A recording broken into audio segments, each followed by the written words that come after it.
Good morning. This is the New York City Board of Standards and Appeals Public Review Session for November 20th, 2017. We'll begin with the special order calendar, decision items.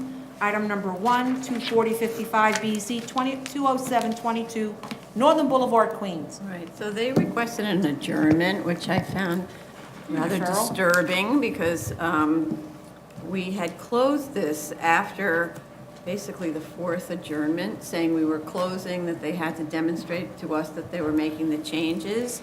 And then, despite the fact that they requested an adjournment at the last hearing, we discussed what they had done. And they were supposed to be showing us photographs, and that was in September, so plenty of time to do the work. And now we're being told that they need a further adjournment, and I'm very confused by council's decision to submit the adjournment, and as opposed to persuade his client that they have to submit something to show that the work is actually being done. So I'd say my feeling is there shouldn't be an adjournment, a deferral on the decision, unless people just want to decide that this has not been prosecuted. Or that the necessary showing of correction to the site has been made. So I think council really needs to come to the hearing tomorrow and show us photographs of the work that's been done. Any other comments on that? 'Cause this has been in, there's lots and lots of notes on this, but it's been in hearing since August of 2016. Yeah. Okay. Oh. Item number 2, 3000BZ, 465, 469 West 165th Street, and 458, 464 West 166th Street, Manhattan. Okay. They provided photos showing new fencing, slatting, light shields, guard booth, and striping in places requested, so I think All the work has been done. yeah. Item number 3, 22702BZ, 527 East 233rd Street, the Bronx. Okay, I believe, though they didn't go through them, that the plans that were submitted they were shown to us at the hearing, but never submitted formally. And I believe they show what we requested. Did everybody find what they were needing to find on the drawings? I mean, I remember it was the ice box, there was the landscaping, the striping, yeah. Okay, We're good? yeah. Yeah, okay, good. Item number 4, 2016 4255BZ, 4801 Ocean Avenue, Brooklyn. Okay, we have a letter from the applicant arguing that a review by the floodplain administrator is incorrect and asking us to basically break the tie between the floodplain administrator's review and the plan examiner's review and the architect's opinion. The BSA relies on the Department of Buildings and has been going directly to the floodplain administrator to determine whether something is compliant with the floodplain regulations. So if there's a disagreement among the various parties, they need to resolve that with a ZRD1. We don't break this deadlock. I believe they're pursuing that. Sorry. I believe they're pursuing a ZRD1. Okay. Since I told them, I advised them to do that.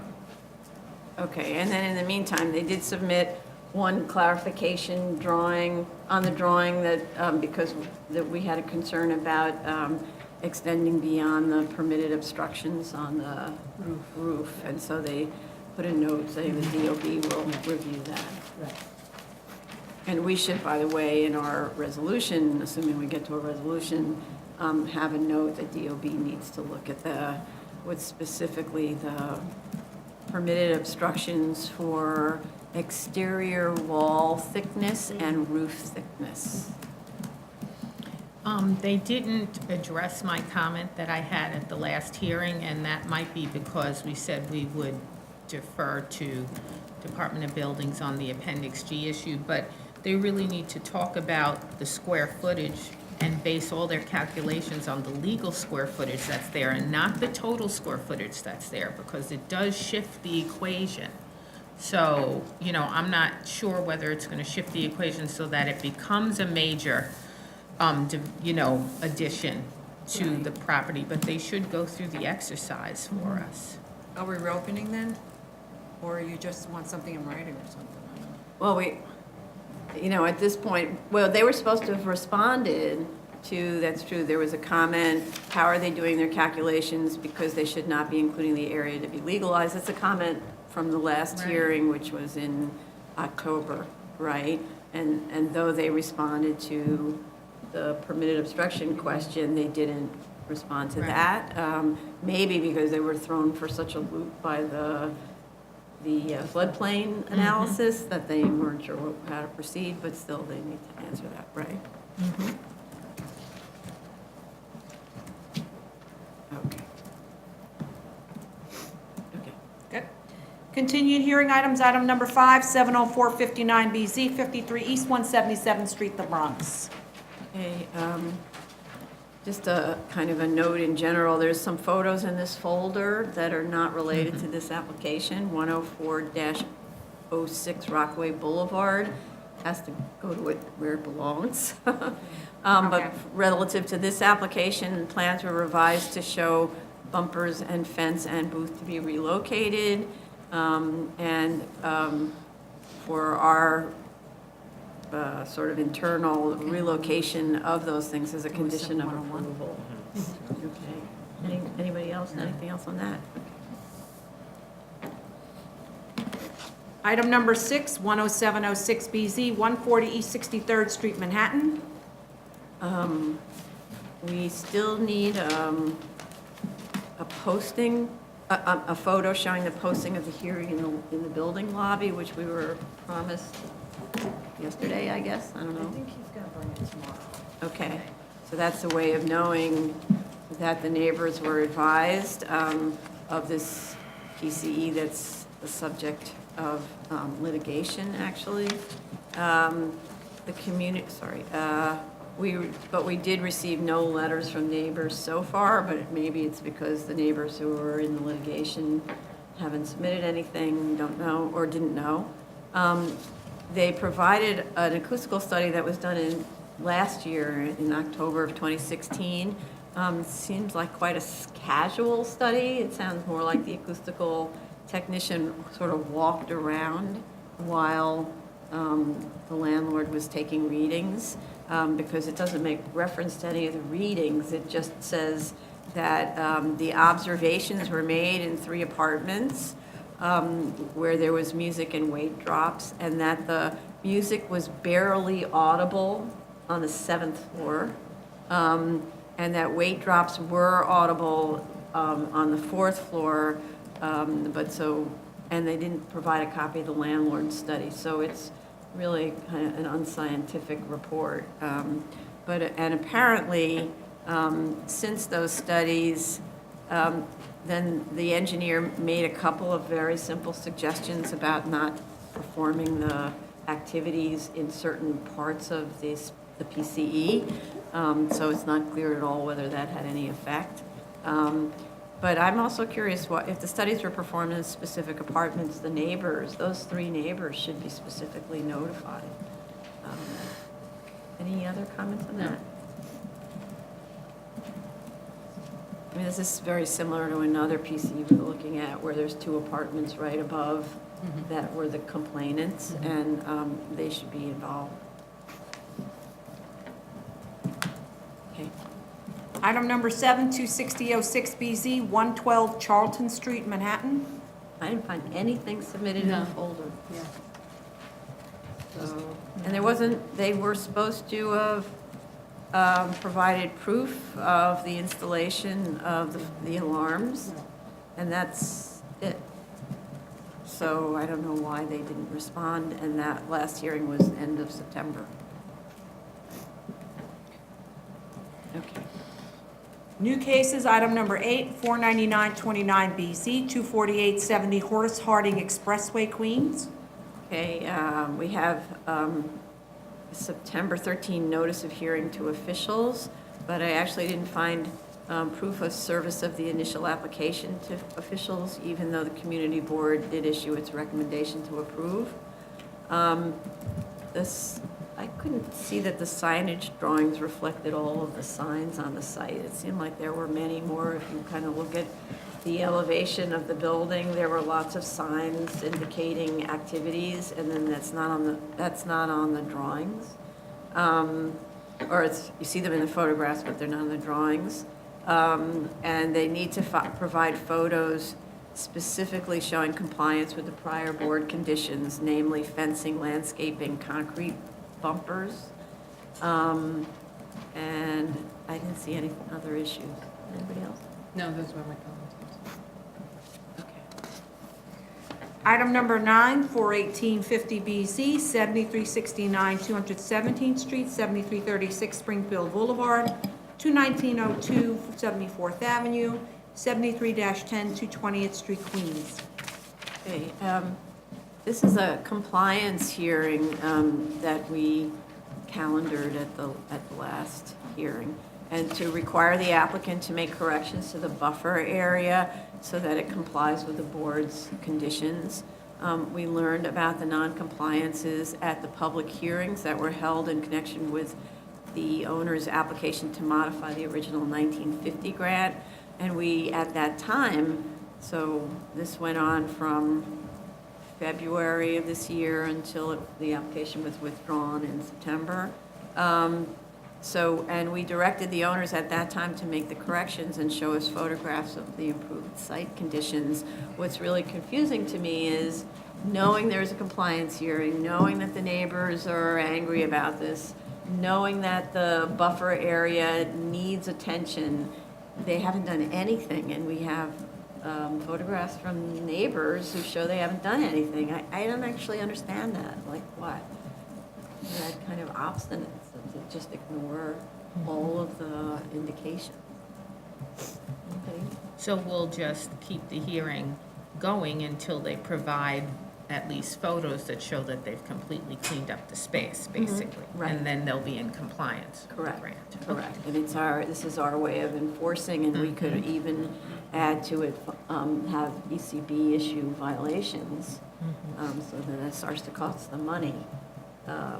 So, And just note that over the weekend, there was correspondence from the community, which I forwarded most. yeah, Yes. Just this morning, there was still some more that you may not have seen, I think including photographs. right, So by the end of the day, you should right. have everything. Yeah, my comments were mostly community submissions that are recent, because we had community submissions during the hearing process, so it's possible that things had cleaned up, but these were recent submissions, one as recently as images taken from yesterday.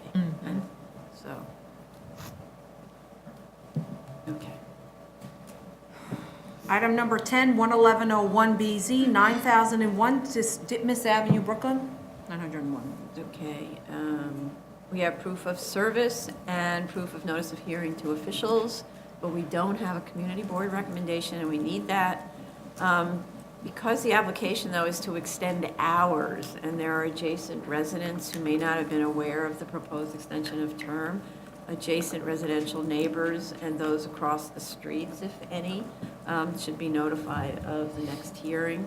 Also, the planting area in view 10 of the photos doesn't match the approved plans. I saw they amended the proposed plans to take out that planting area, so that wasn't the deal. I also don't believe there's adequate screening from that adjacent residential property. The bushes are really low, they're like 3 feet off the ground. The whole idea is to screen the windows of the neighbors so that they don't have to deal with this drive-through all the time. And proof that that works is there's some really big trees on the site that are doing a good job, yeah. I thought that the key photo, the key that was used for us to be able to follow where the photos are taken was too small and too non-specific. So future key photos need to be on the actual site plan. And then also they said that there were changes made to the plans and the building exterior. I didn't figure out what those are, so if they could tell us what they are. Any others? I just had one question. The applicant is proposing to increase the hours. What to me is confusing is that if the parking lot closes at 1 PM and the facilities to remain open till 12 p.m. 2 1 a.m. At 1 closes at a.m. Sorry, at 11, no, it- 11 p.m., is it? 11 p.m. Yeah, It parking lot closes at, closes. parking lot closes at 11 p.m. Sorry, I have written as, it is 11 p.m., you're right. And then they're requesting that the facility remain open till 2 a.m. Then where would the customers park? No, They so it's already- usually the drive-through Just the remains drive-through. open, but the restaurant closes. I see. And they chain off the actual spaces, so you can get on the site and Okay. go through the I see, drive-through, okay. but you can't pull into a parking space. Yeah. Like you can't get your food and And then then pull that, into a parking then that space. chain that's in the front at the entrance, that will only come in after 2 a.m. to block the entire entrance. Okay, that was. Okay. And, but by the way, they had in prior approval, surprisingly, the right to stay open till 2 a.m. It's even more surprising, it's Sunday night, Sunday through Wednesday till 2 a.m. and Thursday through Saturday till 3 3 a.m. Living next door to a 3 a.m. opening drive-through. They need to show the reservoir spaces on the drawing. Okay. They say they have the 10, so.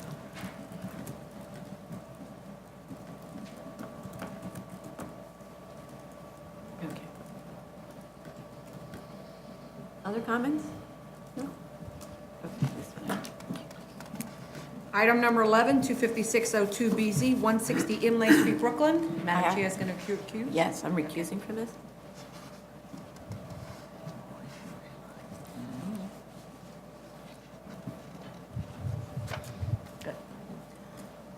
So this application is for an extension of time for a four-year period, and also some minor modifications to the plans that were previously approved. The modifications that the applicant is proposing are modification to the site plan, parking layout, elimination of the cellar, some changes to the floor plans related to 5th, 6th, and 7th floor. And I do have questions regarding the floor plans, and that is specifically the applicant is proposing an addition of a new unit, I think, which is penthouse C3 on 7th floor. And I believe that's a new unit, so the unit count needs to change from what is being stated. And it's not clear whether this unit is just on the 7th floor, or it is a duplex unit which is on the 7th floor and partially on the 8th floor with a roof. And that I would like a clarification on that. Also, this would, I believe this would change the total floor area for count for this project, as the mechanical spaces that were on the roof are being converted into interior tenant recreation area, so that will count towards floor area, so the floor area needs to be revised. And all of this needs to be corrected, both in the plan, the zoning, and in the statement of facts, unless I'm misreading this. And also the total number of parking spaces, I just want to confirm that the proposed increase in the dwelling unit with the addition of the PHC3 would continue to maintain that ratio of parking spaces to dwelling unit that was previously approved, because the parking unit count remains the same. So that's one, those are the questions I would like the applicant to address tomorrow. There were several complaints on this site with regards to construction. There's very recent stop work order from the Best Quad, and I'm hoping that these construction-related issues are being addressed as we speak or have been addressed. So if I would like to get an update on the status of that. There's also a full vacate order that has been on this site since 2009. that was due to an unsafe condition. And I just want to know why that has not been lifted and how the work has progressed. And so those are the updates I would like. Were there any notifications in the file? I heard you say that they requested an amendment. Right. So the difference in our rules between requesting an extension of time and requesting an amendment is that when you request an amendment, then you have to notify surrounding neighbors. So Well- did anyone note whether or not there was proof of service or proof of notice of hearing? There was none. And I assumed that was not required because this was an extension of term. But it was also time. Extension of time to complete. Extension of Yeah. time to complete, right. But they're also asking for an amendment. Minor, these are minor, there's no change in the overall bulk, and that's a question there is a change in the floor area because of the count, the way the mechanical space does not get counted towards floor area, now the mechanical space, if that gets counted towards floor area use, the floor area would increase, but I don't think it would be substantial, but that's a discussion we can have. Right, because they're representing that they are not modifying floor area apartments or parking spaces this time around. So they really need to answer Answer. Vice Chair's questions, and perhaps if it is true that they are amending it, completely revise Then, their plans right. and their statement. And possibly, Would this that- would lead to a greater examination that may involve financials. That's the key. Got it. But based on their representation now that there's no change in those areas, I wasn't It's- going to ask for anything, Okay. but it may need it. All right. Yeah. Anyone else? Thank you. Wait, wait, Also not in the- sorry. No, no. There are other comments. Sorry. The only way you would have figured it out is you would have withdrawn. Yeah, in the statement facts, the first paragraph, on page 1, it says, as of the original filing date, the applicant has expended such an amount of money for construction cost, and as of September 14, 2017, has expended 70,000 and something for construction cost. As of November 9, 2017, the applicant expenditure were 75,000 and change. I couldn't follow these three sentences. I believe some like chronological order here for which cost was spent from which date to which date need to be added here to make these three sentences like clear and understandable.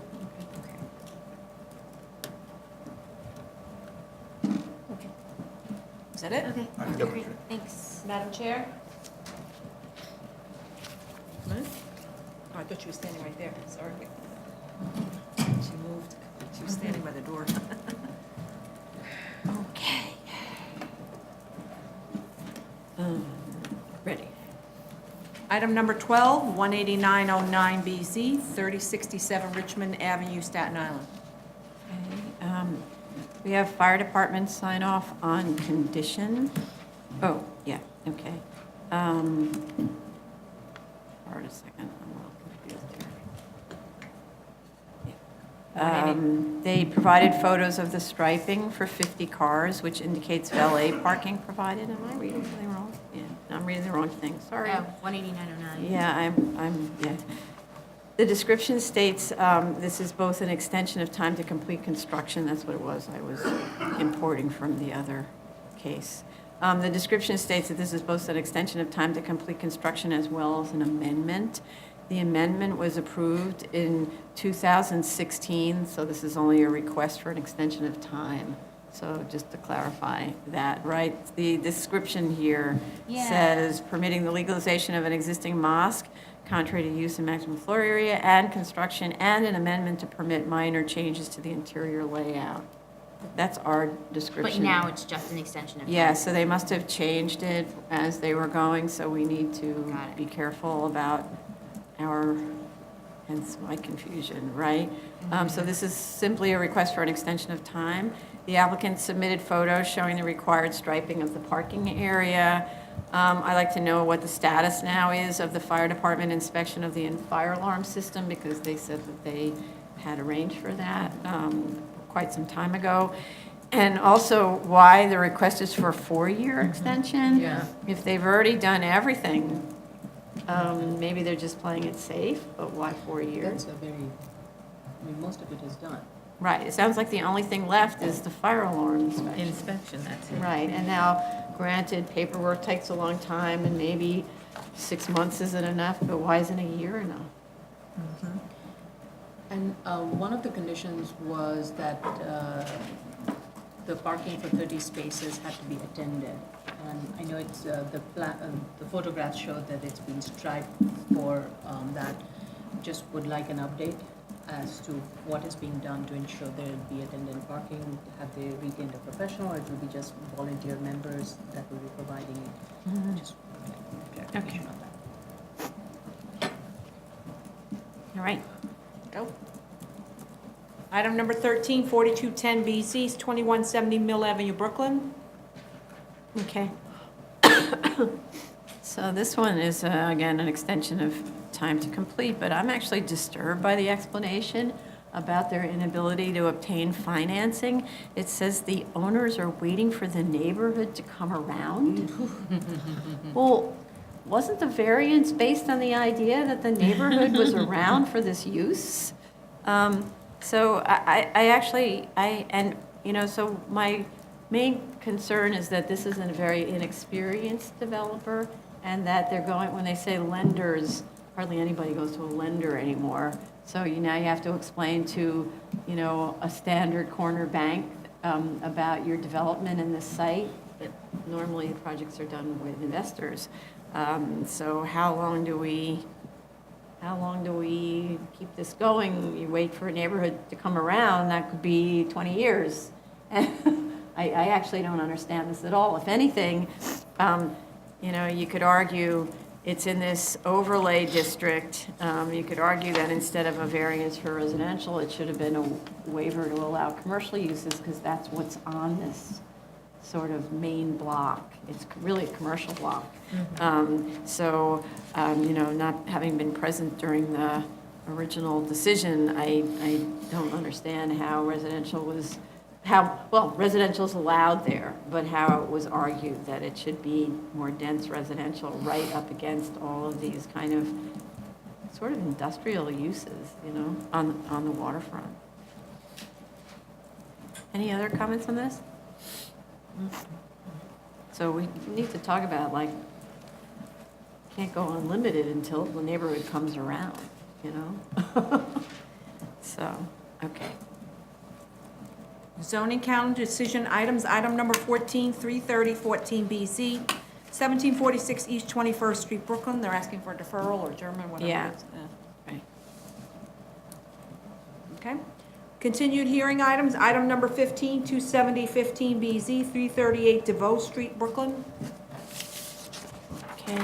The financials and the as-of-right were revised to respond to the board's comments. I'll let Commissioner Ockley Brown speak to the financials.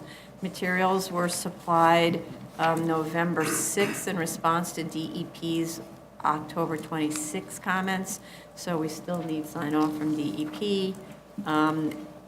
And general seeker sign-off, so I'm not sure. Air quality, yeah. So we still are waiting for the air quality sign-off. Okay. Okay. So I want to say, ultimately, the financials are okay. However, there are errors and inconsistencies that really should be redone, just for the sake of the record, especially since we're still waiting on the DEP stuff, so they do have time. Number one, their site value, still, after I made the comment, they're adjusting their sites downward, but then instead of using the adjusted average, they're using the wrong column. They're using the unadjusted average, so why bother adjusting? They need to correct it and use the adjusted average column. It's not gonna make that much difference. It's just that, proper appraisal technique, if you're gonna adjust comparables, you use your adjusted average. The office leases, since there's no longer a cellar or a core, there should be no efficiency issues, especially if you look at the plans. Basically, it's a box with a door. That's it. So they should be using almost all of the area as rentable area. However, they're not. For some reason, they're only calculating income on 2,750 square feet rentable. And I don't know where they're getting that assumption from, because it certainly isn't suggested by looking at the plan. So what they really need to do is redo the financials and calculate rent for the 3,000, 200 or 300 square feet. It doesn't really change the bottom line, because the as-of right is still infeasible if they make that adjustment, but they really should just do it so that the financials accurately reflect the case. The same thing with the apartment comparables. They're using a lower rentable space number than what's suggested on the plans. The plans suggest they should be using 5,435 square feet if you add up the apartment square footage for each of the apartments on each floor. They're not using that. They're using a lower number, and so they're ending up with a lower income, annual income. And so they need to make that correction, base the income per square foot on the actual numbers in the plan, add up all of those apartment square footages, and that will change the return and make it a little bit higher than it is. But ultimately, the as-of-right does not work. The proposed works. And so that's why, on the whole, I'm signing off on these, but they do still need to make the adjustments to the financials so it reflects the case. Okay, but you're still okay with thinking it's the minimum variance if it goes up a little? Yeah, the return jumps up to about a 7% instead of the 5.5 that they initially used in their cap rate. I had a question for you. As I was looking at the financial, I noticed that the rents that were identified for the proposed unit, only the rent for one of the units on the first floor reduced, where the other ones, it increased. They're not using the proper square footage, though. Because if you then take their comparables and you take the average, Okay. the annual average, and you just apply it as a check to the amount of square footage, they're not hitting that income number. Okay. Okay. So, because we talked about, in terms of the minimum variance, we talked about the height of the building as being justified from a neighborhood character perspective because of the zoning that's ultimately going to come into place. But, maybe that's where it starts to play, because the building is a little taller than its neighbors. Right, so, I actually don't have any issues with it, especially from the financing point of view. It seems reasonable. Right. I think from the neighborhood concept, it's a pretty mix of building typology, and if the eventual goal will be to rezone this to an R6B, the building envelope should be within the R6B envelope, and which is, I think, what they're proposing, so. yeah. But again, we're looking at the character now? of today, not the character of the future, but the issue really is whether it's the minimum variance versus, And I think the minimum variance is what I'm leaning towards. Yeah. Commissioner Brown, she's satisfied with it, so that's Right. why I'm kind of, Right. from a neighbor point, and the other buildings would be underbuilt, they'll have the opportunity to add additional floor areas, so. but again, yeah, I, talk today's language. Okay. Move on. Item number 16, 2016-1219 BZ and 2016-1220A, 7345 Myrtle Avenue, Queens.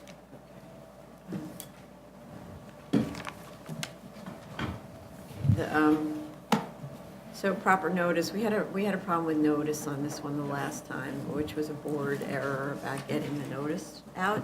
So proper notice of hearing now was mailed to neighbors and officials. So if neighbors come to speak on this, they will have been notified for this hearing, right? Okay. Plans were revised to include 2 parking spaces and to slide the building back on the lot to align the front wall with the neighbors along Myrtle, which is what we had requested. DOT reviewed the curb cut in relation to the bus stop and made requests that were picked up on the plans in terms of sliding the curb cut over. Financials were revised. Commissioner Otley Brown can speak to that. The community board requested, I noted, street tree planting on Myrtle and 74th Street, but only 1 tree is shown on Myrtle. To the very far end of the site, it's basically on the property line.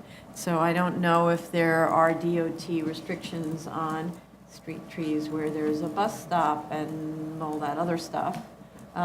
However, nobody ever spoke to why they're not providing the street trees as requested by the community board, and there's no tree at all shown on 74th Street.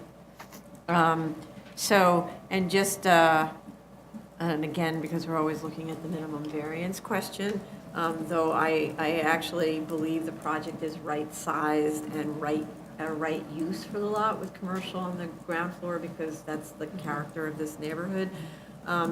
The maximum FAR in this case, in this location, is 0.75 for residential use and 2 for community facility use. But there's no community facility use on this site, so they're asking for 1.04 FAR. That's, so that's one waiver. And 1.8 in residential, and 1.8 FAR, which includes the commercial. So there's 2 waivers there that have to do with floor area. And then they also need, of course, side yard and front yard waivers, which are really the main issue on the site, because, of course, the site is shaped like a bow tie, and there's hardly anywhere to build, right? I'm just concerned about the issue of, it's a lot of waivers. Is that the minimum variance? I suppose that's part of what the financials go to. I think the previous submission, they had provided the side yard, and we had suggested that they build to the side yard, which did increase the floor area from the original submission. Right, but they actually provided a non-complying side yard, so they still needed a side yard waiver. And then they had non-complying front yard, right? So, Well, there was also the GCL waiver. Now that by moving the building back, what we had said, if they move the building back to GCL, then that would take away the GCL waiver, and also by that not having that, they try to figure out a way to use that side yard to get a better floor layout, and that's what they've actually followed what we had suggested. And they provide the And parking. they provided the parking. Right. Previously, they were not, they were seeking a waiver of the parking, and they're providing that. And the buildings that are on Myrtle Avenue, all of them have a ground floor commercial with a residential use of some sort above. And all of them are kind of built to the lot line, and this building would be very similar, I think, from a neighborhood context, and the minimum variance, and I think this is minimum in this case. And I think in terms of neighborhood character, it fits, because it's the Right. back end of Myrtle Avenue, and it's very much carrying the Myrtle Avenue built form. right. I don't know about the Speak financing. about the financials, because that's. They gave us a new financial. It was very responsive to the comments that we made. They varied the cap rates to communicate the different risk inherent in each plan, so that was acceptable. They raised the residential apartment rents. They adjusted them upwards. The 2-bedroom apartments, they calculated parking rent for the parking spaces, and they included that. And then they explained why the as-of-right costs more to build than the proposed. They said basically the foundation, excavation, superstructure, and mechanicals are really the same for all the scenarios. However, they're amortized into less square feet for the as-of-right than they are for the proposed. I found the financials to be acceptable, so Okay. I think this is, the minimum based on what they've suggested. Okay. Any other comment? No, just in the statement of facts again, between page 2 and 3, I see some contradictions in the square footage for the commercial and residential. For example, for the commercial, page 2 indicates 1988 square footage, page 3 gives 1997.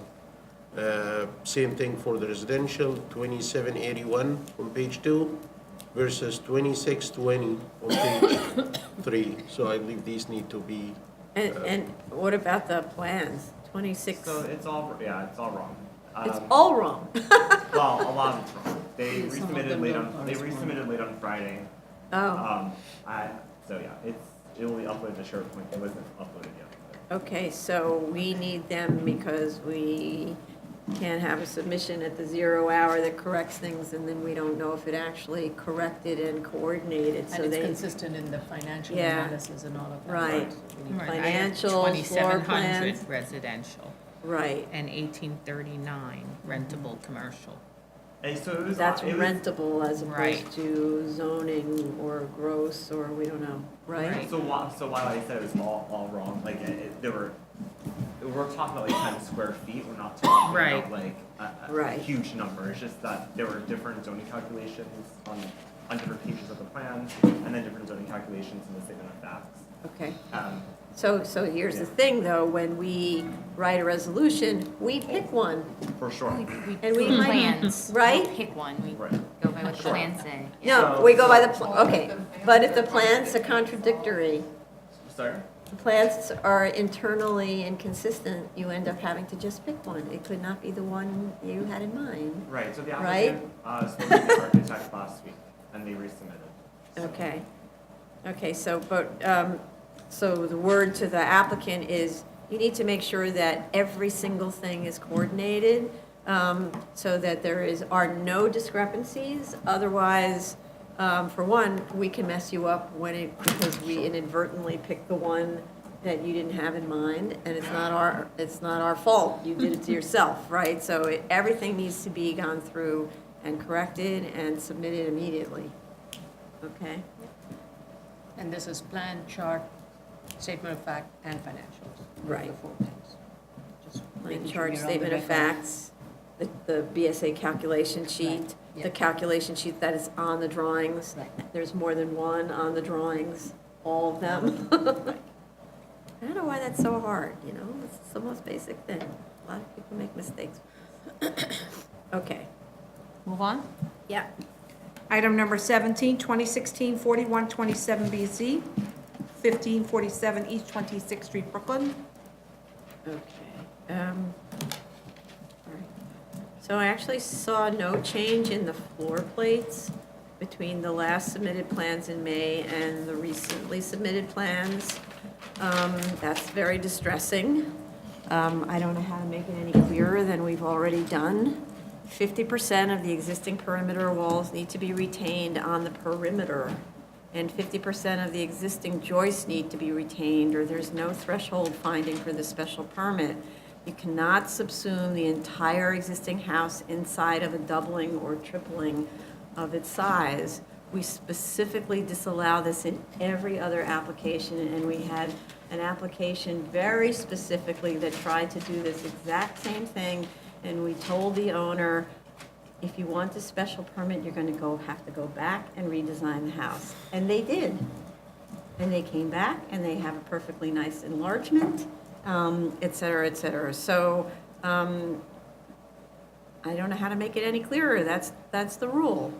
So further, I'm also not persuaded there was support, though there were a lot of materials submitted, for the 22-foot rear yard at the second floor, because all of the rear yards of the adjacent and backing up houses, with the exception of the tenement building next door, have complying rear yards with one-story garages. So, again, I don't really understand how that argument is supported. But I did see that the floor area was reduced from 1.22 FAR, which was way too much, because they eliminated occupiable space in the attic, and that the building height was brought down to 30 foot 9 inches. So I do appreciate that there was some movement there, but not that there was no movement on the threshold question. I'll just note that on the calendar that the September 12th hearing was adjourned. It's not. Yeah. Correct. Item number 18, 2016-4301BZ, 136 Oxford Street, Brooklyn. The cover letter states that the existing conditions prior to the variance and the conditions following the variance did not reduce existing side yard depth, but vertically extended the building on the same footprint, so effectively the same as what a 73-622 special permit would have permitted. And also that's the case for lot coverage and floor area. I didn't actually understand on what those assumptions were based, because they don't have any pre-variance drawings, apparently. So how do we know that the side yards were existing conditions? Normally on the 622s, we ask for Sanborn maps or old surveys, things like that, and that's one way to establish the side yards were that narrow, because they're very narrow. So they do need to establish that. They are, with this application, they're going to amend it to a 73-622 and effectively abandon the variance. That's the concept. So as a result, there will be a complying parking space provided in order to make that work.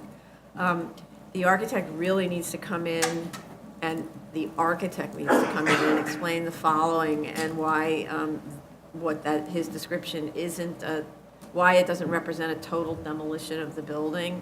In addition, the elevations, so the entirety of the second floor wall being removed. So I'm just going to read what the architect said in his letter. The existing building is not being lifted. The existing first floor structure and second floor enlargement will be removed, and after the remaining existing flood-damaged resistant exterior walls are increased in height, a new non-combustible floor structure will be installed. The existing joists and second floor are being removed and will not remain, and the proposed work meets the current building department's definition of an alteration, and it goes on. So I read that and I hear basically total demolition or way more than 50% of the perimeter walls and joists. So perhaps the architect can walk us through that, provide us with a diagram that shows why it's not a total demolition or at least exceeding retention of an existing building. The plans were revised. The north side yard incursion was removed as instructed.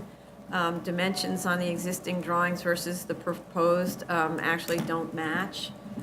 So it's not clear if joists at the first floor are being lowered from 16.31 to 15.91 elevation.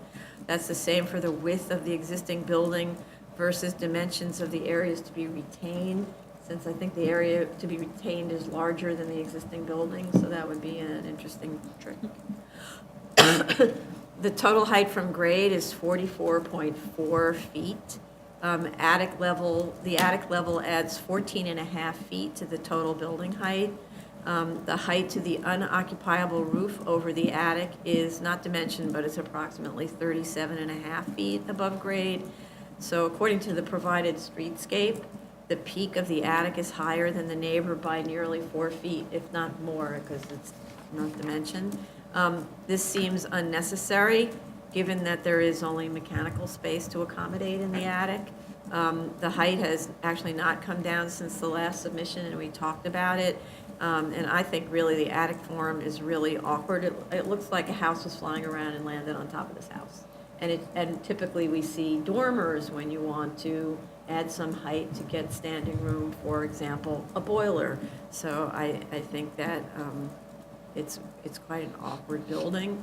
The floor area asked is exceeding 1 FAR, and it shouldn't, and maybe by modifying the attic, you get less countable floor space. And they submitted a Google aerial view to argue that there are obstructed rear yards, but that just depends on where you take your view from. So when you take it at the 3D and you slide around, you can see actually that all the yards are complying on the second floor. Some of the yards have little one-story structures, one has a swimming pool, that kind of thing, but they all seem to comply with the second floor. So I don't see, again, the argument for the second floor going all the way out to 20 feet. Other comments? I had a question which was to do with the revision that has been made to the staircase. Now that the staircase is within the building envelope and not extending out, somehow the floor area calculation seems to have increased. It has increased to 2,754 square feet, which is 1.1 FAR, versus what was originally, which was 2,715 square feet, 1.09 FAR. So I think there was a miscalculation. The floor area should come down now that the staircase is not bumping out into the side yard, it is within it, that should bring the floor area down, and if you also reduce the attic height, some of those space will fall below the 5 foot, and that would also reduce the floor area. So we probably need floor area calculation drawings, right, to clarify this? Okay. Okay. Move on? Oh, okay. Item 19, 2017-38BZ, 1155 East 28th Street, Brooklyn. Plans were revised, the greenhouse at the rear and the window wells were removed as we requested, although I still see windows at the cellar level, so I'm assuming they're clear story and not going to be receiving window wells when no one's looking. The usable space in the attic was increased, so dormer width increased. With respect to the sections, they don't differentiate in drawing methods, so that there's no kind of code like hatching or something like that to denote the existing to remain versus remove versus new. In plan and sections, the architect really needs to dimension the areas to remain, to be removed and new, so that it matches the description on A03. Like A03 has a little paragraph that says, this linear footage of walls to remain. But there's actually no dimensions on the drawing, so how would you know that that's the linear footage? I know your computer can measure it, but that's not the same as snapping a dimension line. Also, at 33 foot 9 inches to the roof peak, the building is still high compared to its neighbors. Sections don't show the elevations of the floors above grade or average curve, which they should show. They just show like the floor to underside of joist height. They don't actually show the floor to floor and the accumulated elevations. Neighbors, in this case in particular, had expressed concern that the house is large. Notably, though, it holds back to 27 feet on the second floor at the rear yard, which I'd have to say is much more respectful of the neighbors than most of the applications we see for this special permit, so the neighbors don't realize how lucky they are that they have such a respectful architect and neighbor working on this project. Any other comments? Item number 20, 2017-244BZ, 2208 Bowler Avenue, the Bronx. It's an adjournment. Yes. New cases. Item number 1, 1715BZ, 133 Beach Fifth Street, Queens. We have proof of service of initial application to officials and proof of notice of hearing to officials and neighbors. Community Board 14 rather emphatically recommended denial of the application, stating that the property owner also has been problematic and a nuisance in the community, that they are developing properties adjacent to the subject, and that this property had not been granted vested rights. I'm not sure what they were referring to in that case. We have one letter of objection concerned about parking. With respect to the address, this is just sort of cleaning up bookkeeping, sort of. The address and tax lot numbers for the site. So, in trying to study about the site, of course, you go on to Acris and Google Earth and Department of Buildings and all that. 133 Beach Fifth, which is the address given to us, according to the Department of Finance, is at the corner of Seegert and Fifth, and is lot 1 on block 15609. So the site in question is all the way at the other end of the block, so it can't be this address. And according to Department of Finance, parts or all of the current lots are 22, 50, and perhaps also 19 and 53. That's what the current tax map shows. But I don't know what the delineation of the lot is. So I'm just looking at the current tax map as opposed to the desired tax map. With respect to the A finding, actually wasn't clear at all what is being argued here. Is it that it's the only vacant lot? because that doesn't make a site unique unless the lot is uniquely configured and vacant. This is a very large lot, and there are other vacant lots on East 4th Street. Is it that it's a wetland? So that isn't unique. All of the sites are in a wetland. Also, same for flood zone conditions. All of these sites are in a flood zone. Is it that the soil conditions are unique? The adjacent new development of attached houses currently underway doesn't appear to have encountered problems that caused it to come to the board. Is the argument that those sites, those particular adjacent sites, benefited from the density regulations of the R5 zoning, so could overcome some type of physical hardship? The approximate, so in response to that, there's a 6,000 square foot two-family house right around the corner on the waterfront at 1-25 Beach 4th. That's block 15608, lot 27, which combined 4 smaller lots into one and obtained permits in 2006, which is after the rezoning, without the benefit of a variance. So it is quite, and according to Street Easy, it sold in 2016 for $2 million. So they seem to have been able to develop a very nice size, extremely nice size, two-family house with a pool, with a, right there, ocean view or water view. That's also true for a little further inland at 166 Beach 4th, which obtained permits in August 2005. So neither of those were vesting sites under the R5 zoning. I thought the statement of facts and findings are very weak. They don't describe the site adequately or compare the as-of-right to the proposed with any specificity, and frankly, just don't make an argument. I see from the history of submission that this application was filed almost 3 years ago and received multiple sets of comments from project managers. It had plenty of time to improve the argument and update the materials. The financials, which Commissioner Otley Brown will speak of in more detail, are almost 4 years old and don't reflect the enhanced values of the units and houses that are adjacent, which are a very attractive development that now would improve kind of the entire lot of sales or rentals or so on.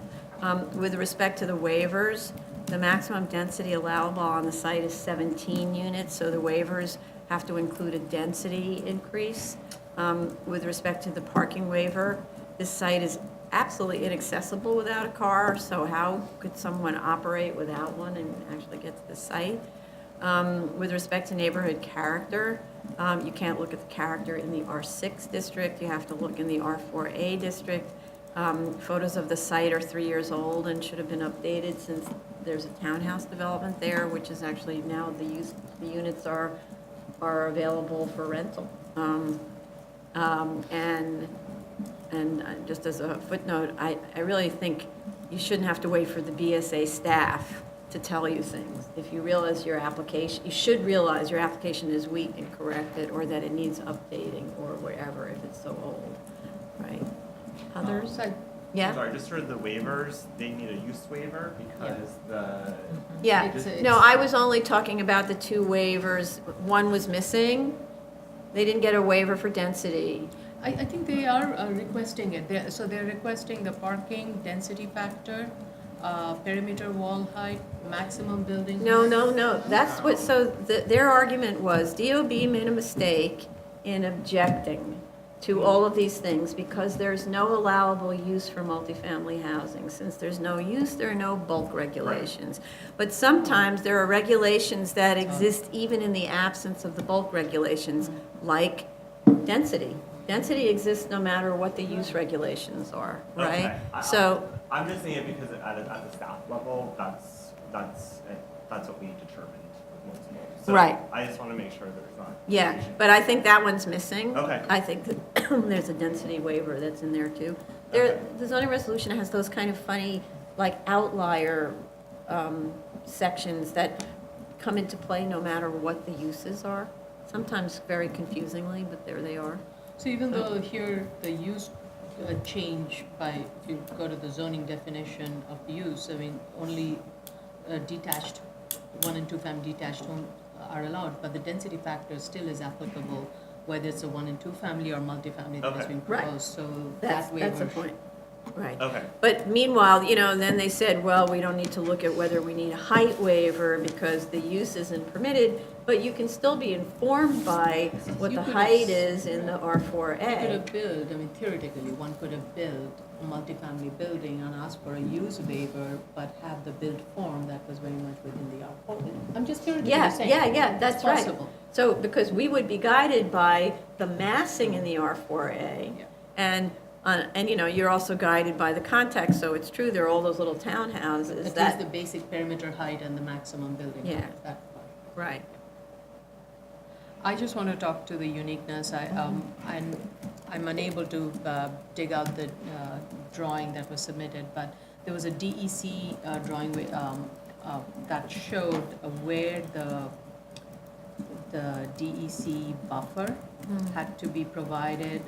And as I was looking at that, and in terms of the uniqueness of the site, I felt at least this was the only site where it had some buildable area, but was being impinged upon by the required DEC wetland of no construction can occur within the 30-foot buffer area, whereas the other properties, they're either built upon, so for them, the DEC wetland buffer is not required, or they have, or the other side that is to the west of it, it's very large site, so it has enough of a lot area to build away from it and not be affected by the DC wetland area. This was the only one where a portion of its buildable area gets affected because of, it has some amount of left area, but the rest of it is being affected by the DEC wetland, so whatever remains, they're trying to maximize it. But That's you're kind of how I was also looking at it. required to keep a 30-foot buffer for waterfront zoning. So the zoning would require you not to build in But that this area. is, what I'm saying is this is the only one, and there's a DEC wetland also, there's a 30-foot DEC wetland that is required, a buffer. Right, but what I'm saying, the waterfront area requires you to keep a 30-foot waterfront yard. So they couldn't have built in that site, in that area Right. And anyway. in terms of all the other sites that are in the R4 or R6, I didn't look at R3 because R4 and R6 is what I was looking at. Pretty much, there were not any vacant sites that were being affected by that. They were either in the upland where they were not affected by the waterfront requirement. This was the only site that was being affected by whether that's DEC or waterfront requirements. So But, I just mean- wanted to point that out. Right, That- but to just pick up on that, the development that is under construction right now, nearly finished, it also was started and sits forward of this line, so it must have been affected somehow or other by DEC regulations. I don't know what they I don't- are. I think that's for the applicant to explain, Yeah. but they may have started the construction before, and that's why they were, the regulation, they were able to rest. No, that's a DEC, it's different than, but I'm still struggling with, if you're not allowed to build in the area anyway, because waterfront zoning doesn't allow you to build in the area anyway, what's the difference whether you have a 30-foot buffer from DEC? Is that, so in other words, the hardship complained of doesn't actually impact your project. So, it could be marshland where you can't drain the marshland, but you still have to maintain this 30-foot waterfront yard, so you weren't allowed to build there under zoning. Right? That's the part. But that limits the area of the development on the site, right? No, but And the this is the waterfront only- yard does the same. The waterfront yard says no development within the 30-foot distance from the high water mark. And that would be in this area, and this is 30 foot beyond the I think this is beyond that, the DEC line is beyond that. This is the area that they have to maintain beyond, and this is the waterfront. No, but the That's how I waterfront, understand so, 'cause the site has a bulkhead, Right. right? So you have to measure back from the bulkhead line. You can't build right on the bulkhead line. Right, so that's this distance. That's the No, 72. that's That's the 70 foot. the 70-foot is from the mean high water mark, which is down below the bulkhead level. Right, and then from there is the DEC. I don't think they're allowed to build from within 30 feet of the bulkhead line, but we can have them go over that. Okay. I believe what they are saying is that from the DEC line, the conservation line, they cannot build within 30 feet of that. That's what they are saying. And Right. I'm not sure if this is driving the hardship for the site. The piece of land they picked to build over is away from that, is further up from that inland. So I'm not sure if the DEC line is the existence of that line is driving the hardship on the site. In addition to this, they claimed irregularity, narrowness, and shallowness of the site. I'm not sure if this site, yes, it's a regular site, but again. It's not narrow or, Yeah, it's not narrow or shallow. And when it comes to the irregularity, I can see that the irregularity here is creating any hardship.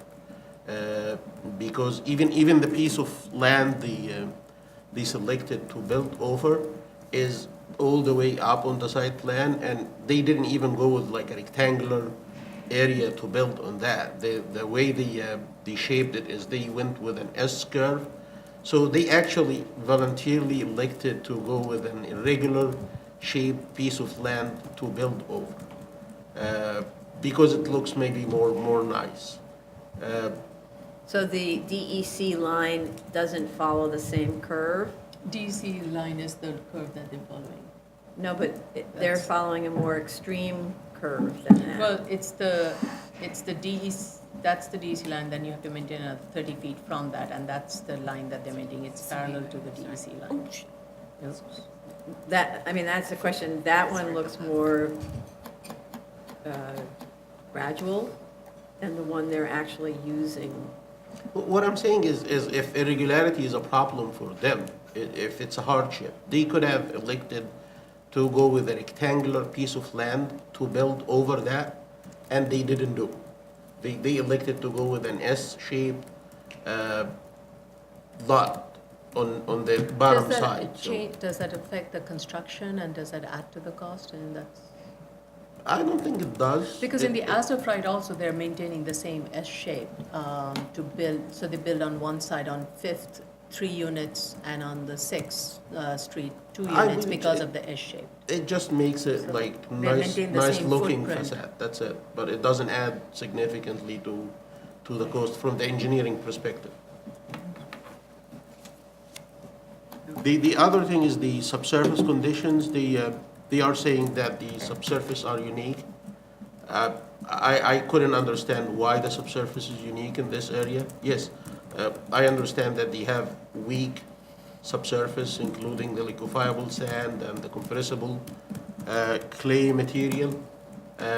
But why these are unique conditions? I believe they are everywhere. The map they submitted indicate that the clay layer extends miles and miles away from the site. So I don't think these conditions are unique. The other thing, I looked at the cost estimates very quick, and I've seen that they elected a kind of pile foundation, deep foundation, to go with. The cost estimator did that, which is 100 feet deep timber pile that cost about $5,000 for each. And it wasn't clear how they estimated the number of piles and why they elected to go with that specific pile. Was this a recommendation from the geotechnical engineer? We need to understand that too. So I have a lot of comments that echo all of yours. First of all, I think that the statement of facts and findings was very shallow. That's probably the one shallow thing. It doesn't say that much. It doesn't talk about the as-of-right development. It doesn't talk about why it's severely underbuilt. It doesn't talk about what it actually is even. You have to actually go to the plans to actually figure out what's going on there, and you really don't even understand the motivation of the developer. I also took a look at their factors of uniqueness, and being on the waterfront, I don't know that any of these factors are actually valid in terms of being unique to this property. I think that all of the properties probably have a poor soil with poor bearing capacity. Many of them are probably located right on the edge of the wetlands buffer. And we all know that the flood zone affects all of them equally. So I'm not sure that any of those should be considered uniqueness, and therefore none of those premiums should be considered premiums for the purpose of the as-of-right development. They make a statement, they have a sentence in their statement that basically says that this is one of 2 developable vacant lots in the area that are burdened by current zoning and building code. I don't find that a factor of uniqueness because any vacant land anywhere in the city, of course, is subject to zoning and building code. And I'm sure every single property owner would tell you that that's a burden. You know, they all want to build a 2,000-foot skyscraper on a small piece of land surrounded by 2-family homes. Unfortunately, you can't do that. I had a question about the lot history and the ownership history. They don't go into that at all, and it's very hard to tease out by looking at the current tax map or the previous tax map. But this lot is made up of multiple tax lots, of which only the part that's closest to the water line itself is actually burdened. So I want to know how they came about getting this conglomerate of tax lots together. So if they can go through the history, that would be helpful. And, you know, the financials really need a lot of work, primarily because this is a very old case and nothing has been updated since 2012, basically. That's what some of the assumptions are based on, 2012 information. But I think that most certainly going forward, they have to consider a lesser variance that has to do with observing the built form. So if you're saying that you can't put detached homes here because you just can't have enough homes to make back your investment, well, why not attached townhomes? That's what's surrounding you. Why are you going to a complicated building form that is a 4-story residential property that requires a core and requires an elevator and requires all of those things that add to the costs? So they need to look at that. It seems to me, and I didn't understand the as-of-right plans, but is that a driveway that's going Yeah. along the border? No, along the. That little under the S-shaped water brook? thing. Yeah. No, on that's the not a waterfront side, driveway. No, because that's there's the a curb buffer. cut. It's a planting area. It's a or something. planting Oh, area. because it has a curb cut. The curb so- cut is on the north side. It's that straight one that drives through. No, because there's 3 homes on that one side and 2 homes on the other. But that's the as And if I'm you, sorry. yeah, I'm looking at the as of right, there's a curb cut there. So what's the curb cut for if it's not a driveway? That's, for so the I was as-of-right? completely Oh, confused. you're not allowed to Yeah. have Yeah. an as-of-right curb cut on the Like, why buffer. would you even need that? So, sloppy drafting. that, okay, Yeah. all right, well, yeah, so I wasn't sure about that. As for the financials, in a nutshell, the site value is based on very old sales, 2012 to 2013. The sales are all much smaller than this site, and there are no adjustments for size. Construction costs, the cost for the proposed went up in the second report by $340,000 due to revisions in the McQuilkin letter. That's the only adjustment made to update a very old report. This is a problem. If the McQuilkin costs were adjusted, is it using 2017 numbers when the sales prices are based on 2012 and 2013 sales, or did they go back to 2012 numbers and just make the revisions? The 2-family homes, the sales prices are based on very old 2013 sales.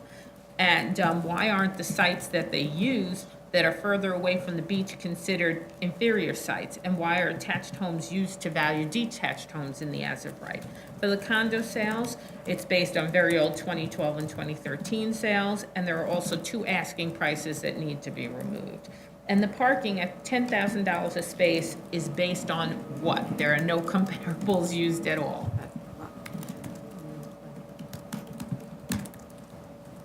I had some construction question. One of the things in the financial they were talking about, the applicant was talking about the pile foundation is causing the cost. If this, in the as-of-right, what kind of construction methodology is being used, and is it also pile drive? And if so, why would there be a cost difference between the two? I mean, would you have to go 100-foot deep even for an as-of-right, as opposed to the proposed one, because they're saying that's driving the cost? If the as-of-right or if any other lesser variance is shorter building, not 4-story building, I believe it could be feasible to look into other solutions like ground improvement. Ground improvement is mainly try to make the ground less compressible and has better chance to carry the load by putting some like fill on top of the ground, leave it for specific time span so it compresses. Let's say the building is gonna give that much load on the subsurface, so instead of the building, you actually get fill and put it on top of the existing material for a specific time span, and you could put some, we call them wick drains, to accelerate the consolidation process of the clay. And in 6 months span, you can remove that fill. Can that methodology be applied for this proposed? It could, but right now I can't see how deep are this compressible material, whether it terminates at 50-something feet, because all the borings, they submitted 2 borings. The 2 borings didn't go deeper than 50-something feet. So if they submit deeper borings, we could look into like an alternative like that, especially if they elect to go the shorter building. I believe such approach could be like very feasible. So I had a question also. In the statement, I believe they talk about needing 60-foot wood piles, and then the engineering letter says 100-foot Yeah. wood piles. So why the discrepancy Exactly. between the two? In the engineering letter, I couldn't see like a specification for the pile type or depths. They said yes, the piles could be as deep as 100 feet, but the type of pile, the timber piles that the cost estimator elected to go with, which has just 30 tons capacity, if you elect to go with a low capacity pile, when you estimate the number of piles for the entire building, instead of, let's say, if you use 75-ton pile, you get 60 piles. If you decide to go with 30-ton pile, you will get 2.5 that number. So it's not clear for me who recommended or suggested that 30-ton capacity timber pile. It's not Muser Rutledge. I couldn't see that in their report. So Okay.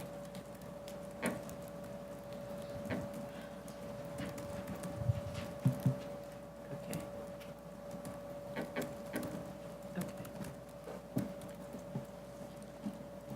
All right. And they need to do a better job of discussing the uniqueness. They mentioned there are 5 sites. We don't have any maps indicating which 5 sites. These were very general narratives. We need a clearer picture of this, photos of the sites, the lot area. The what 5 best- site, which, sorry, they mentioned Uniqueness, that there are 5 sites that are affected by it. I think that's pretty. 5 sites the throughout vacant- the area. They were Vacant talking about sites. vacant. 5 sites. vacant sites, and they need to justify how this site is unique from those 5 sites, factoring in all the issues. should we ask for a map for the extension of that DEC line Yes. in the area to Yes, see if this yes, is the yes. only Thank property you. that is? That was on my notes. Thank you for Mhm. reminding me. DEC, sort of no-build line.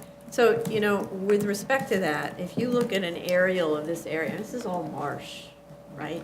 So even if on this side of the road, you only have a few vacant lots that might have this DEC wetland area, if you cross the road, there are ponds there, right? And so you see the ponds and you see how the houses are laid out back of the ponds. So from my perspective, you know, to say that this is a DEC wetlands area and say that nobody else who's on the waterfront is similarly affected isn't a complete uniqueness study, because what about across the road where you have other DEC wetland areas, many of them, right? They just don't happen to have a view of the waterway, but they're still wetlands. I believe it depends on how much encroachment for that DEC line into the property. If this encroachment is as much, and it is too much in such a way that it is driving the amount of land that you could develop on that side, I believe this is something that could be considered as uniqueness. But if it's not driving that, I can't see how this could be considered as a hardship. But or a lot of imposing it hardship. has to do with, as Commissioner Otley Brown said, they purchased all these different tax lots. Why'd they purchase the tax lot that has the DEC wetland area on it? So that's like coming to the hardship, right? If they didn't purchase that one, then they don't have that problem, because it's really only on lot, which, I don't know which lot Yeah. number. It's the Yeah. 2 lots, I think, that are closest to the water. Right. So, It's in the secret document, that BC map I was referring to. okay. So it starts going inland from beach 6 and then continues up from there onwards. So Oh, okay, so this house right here is the one that I was talking about. So if this is the wetland zone, sorry, now nobody can see what we're doing, but anyway, this is the DEC, this is the DEC map in the EAS. This house is the one that was just built and sold 2 years ago for $2 million. I think this may have been a pre-existing building and they rebuilt it, so there may be portion of the footprint was in the DEC thing, so that's the only. Not according to, it has an NB application number, it's a new building number, so that's not an alteration. Normally, you would see it filed as an alteration. As we know, almost everybody here who does houses tries to come in as an alteration, right? So, I don't know that that's the case, and do know that it received permits fairly recently, so, right, and, yeah. So, okay. Move on. Mm-hmm. Item number 2, 2016-4171BZ, 823 Kent Avenue, Brooklyn. Okay, we have both proof of initial service to officials and proof of notice of hearing to officials and neighbors. We have a September 2017 Community Board Committee decision to recommend approval, and the full board apparently is not going to be weighing in on it. 2 neighbors submitted letters of support. The revised EAS and air quality backup materials were submitted on November 3rd, so we don't have DEP review yet. With respect to the A finding, the lot is extremely narrow and deep, and this is one of the very few, actually, in New York City that retains its residential back building.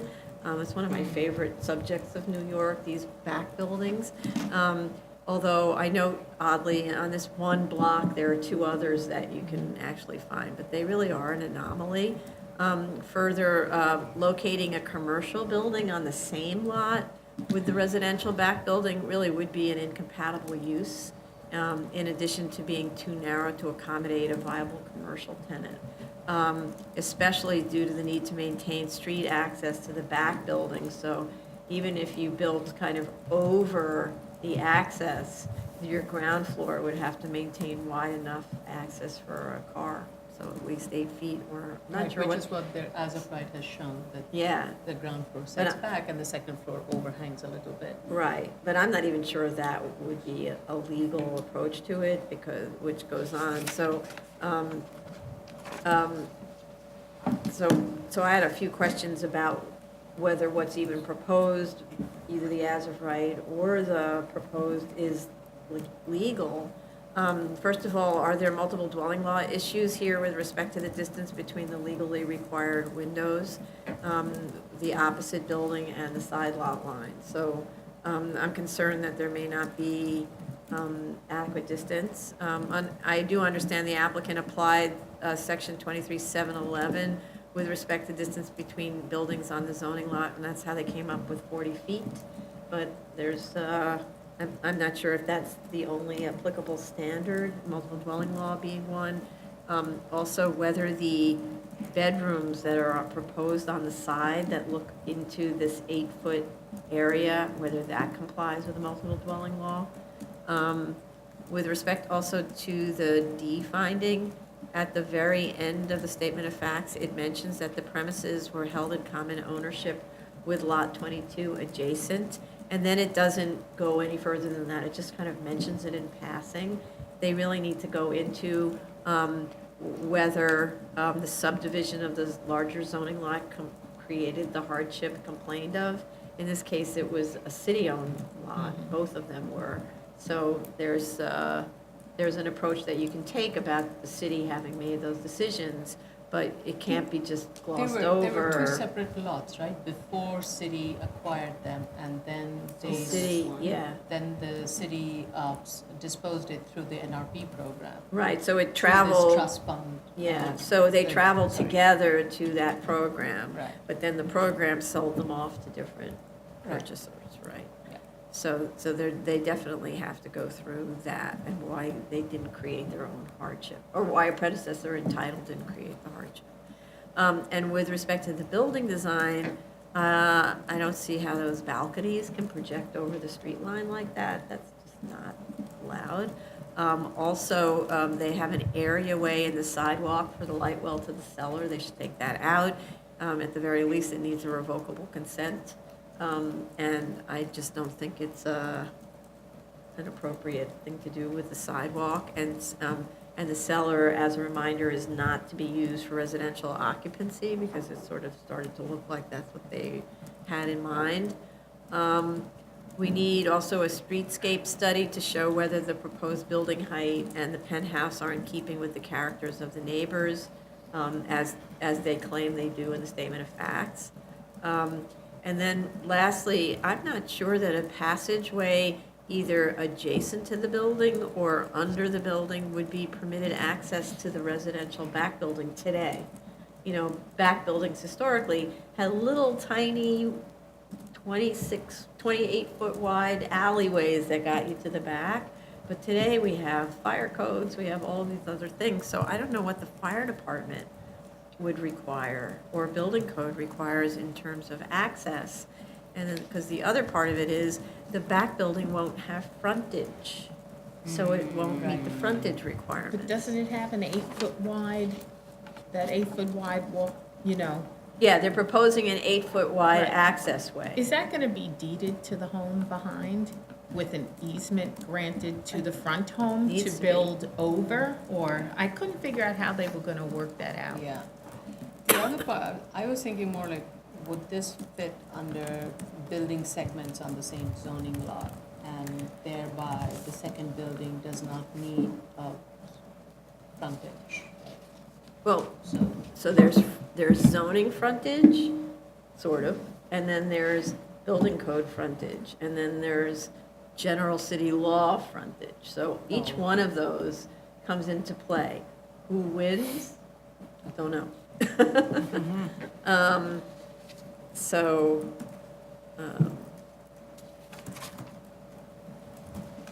yeah, so that really needs to be looked into because we could go ahead and agree to something and then the fire department says, absolutely no way. Or the buildings department says, absolutely no way. So we need fire department to really study this. The applicant needs Department of Buildings to sign off on that access way from the frontage rule. Because what I understood was, having worked on, I understood that the back building's frontage, which is you measure the entire perimeter of the back building, and then it's 8% of the entire perimeter. But I don't know if that number, 8 feet equals 8% of that perimeter. Right. But it's not really fronting, right? It's really far back. A fire truck cannot go down an 8-foot wide Right. road. So what do they think? I don't know. And I know of course they deal with historical back buildings because they must, but this is a new construction. So, I had a similar question to you about the self-created situation between the two adjacent lots. And they really should address it. They might even be able to factor that into their uniqueness finding by saying that it was sold off prior to their ability to gain possession of both of those lots to have enhanced development capability. So they definitely should address it in their papers. Could I go on? Yeah, Oh, please. okay. All right. I also had a question about the proposed plans, which then affects the financials, which has to do with the first floor apartment. I was wondering why they made that first floor apartment a 1-bedroom when it's the exact same size, well, not the exact, but almost exactly the same size as the second apartment, and could certainly fit that second bedroom in. Instead, they elected to have an elongated living room kitchen kind of thing. So I think it's more valuable as a two-bedroom apartment. For the for the financials, for the site value, I wanted to know how come the comparables were not analyzed by the year built of the home or the condition of the home, and why that wasn't taken into account when valuing the subject. For the single home sales, the site value comparables were reevaluated based on the smaller lot size and the fact that the home is blocked in from the street, and it'll need an easement to get to Kent Avenue. It might be too low, though, the adjusted price. The only problem is that the comparables adjusted for condition downward, and they weren't even adjusted for condition before, so we really don't know enough about the condition originally to know whether or not it was appropriately adjusted afterwards. And when you look at the pictures of the comparables, they're all in pretty poor condition. So, as for the residential rents, the one-bedroom ground floor rent, I think the apartment should really be a two-bedroom apartment because it's much larger at 1,000 square feet than the comparable one-bedrooms at 650 square feet. And it does have access to outdoor space, even though it isn't private, but it does provide that, it has that nice buffer outdoor space. So I think it should be a higher rent, especially when you when you take into account that the two-bedroom second floor unit is $3,400 monthly. So that's like a $1,200 difference, of which some of it could certainly be added to the first floor rent. As for the two-bedroom penthouse on the third floor, they gave a 20% differential on the second floor apartment to account for the third floor apartment. However, this apartment is larger by 300 square feet, and it has a private roof deck. So I'm not sure that the 20% differential is actually appropriate, especially when they talk about a neighboring building somewhere on that block that has a penthouse apartment with a rent of $4,500 a month. So why not just go with the $4,500 a month then, because that's kind of like a comparable, instead of $4,075. For the construction costs, the as-of-right, once again, is higher in comparison to the proposed.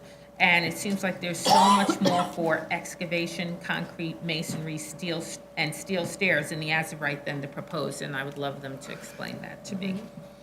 So I'm asking those questions basically because I'm not sure whether or not we're at the minimal variance. Also, the fact that the yard, when you think about it, if it's 40 feet between the two, you could have the little residential back building facing the other way. So its yard is the other direction. And then it only has, say, a 10-foot front area. And so then they're getting a 30-foot yard. You could actually make that private-ish, the Right. same way that all back-to-back lots are. There's a fence, it's private, pretty private. Okay, anything else? No? Okay. Item number 3, 2016-4241BZ, 1 Maspeth Avenue, Brooklyn. Okay. We have proof of service of initial application to officials and notice of hearing to officials and neighbors. Community Board once submitted a very detailed report recommending denial of the application because it will supply ultimately 0 parking spaces since the applicant intends to request a further waiver from DOB upon the BSA's reduction below the zoning resolution waiver threshold. The project received DOB approval in 2014 and a building permit in June of 2016. I'd like to know what the status of construction is. Have they actually broken ground? Is there more? Provide a copy of they should provide a copy of the approved DOB drawings. The as-of-right zoning calculations on BSA E1 are very confusing, showing a total floor area of 4,083 square feet when individual uses add up to 8,529 square feet. It may be something about how the chart is organized. As I was digging deeper, I kept thinking, does the chart mean to be giving a total somewhere here, and it just didn't? The ZD1 for the approved project shows total floor area is 8,443 square feet in a 2-story plus first floor mezzanine and cellar building. that is 38 feet high with 0 parking spaces, since that amount of floor area for parking category B1 requires 22 spaces, which are under the waiver maximum threshold of 36, of section 36-231. So the as of right doesn't require parking. The application, or the approved as of right doesn't require parking.